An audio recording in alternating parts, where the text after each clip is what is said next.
Maintenant, pour que vous compreniez un peu pourquoi je vous dis que bah, ce n'est pas les méchants qui sont en contrôle, on va lire un nouvel article qui a apparu pas plus loin qu'il y a 2 jours. Non, hier. C'était hier.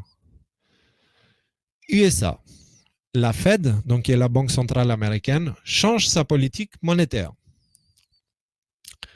La Banque centrale américaine a annoncé jeudi avoir modifié sa politique, accordée désormais l'inflation augmentée pour permettre à l'économie de créer plus d'emplois en faveur du plus grand nombre et des foyers à faible revenu en particulier.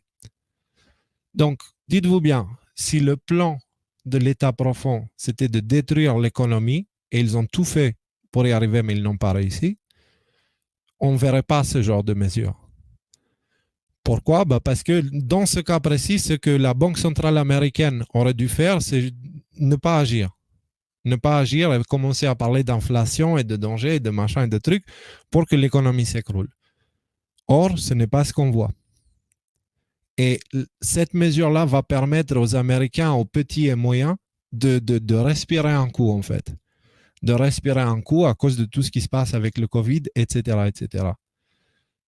Pourquoi on a ces décisions-là? Parce que historiquement, depuis 1913, la Réserve fédérale était au contrôle de l'État profond.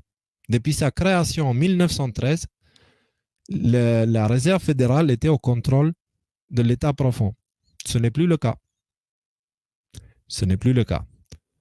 Ce n'est plus l'État profond qui décide la création monétaire américaine. Trump a repris le pouvoir sur la Réserve fédérale et c'est lui qui décide l'économie que la Réserve fédérale, la Banque centrale, va adopter pour le futur. Donc ça montre qui est aux commandes. Et ce n'est pas l'État profond. Donc ça, c'est une excellente nouvelle. C'est une excellente nouvelle qui prouve qui est aux commandes.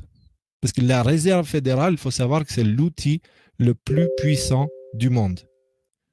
C'est la banque centrale qui imprime le billet international, ni plus ni moins.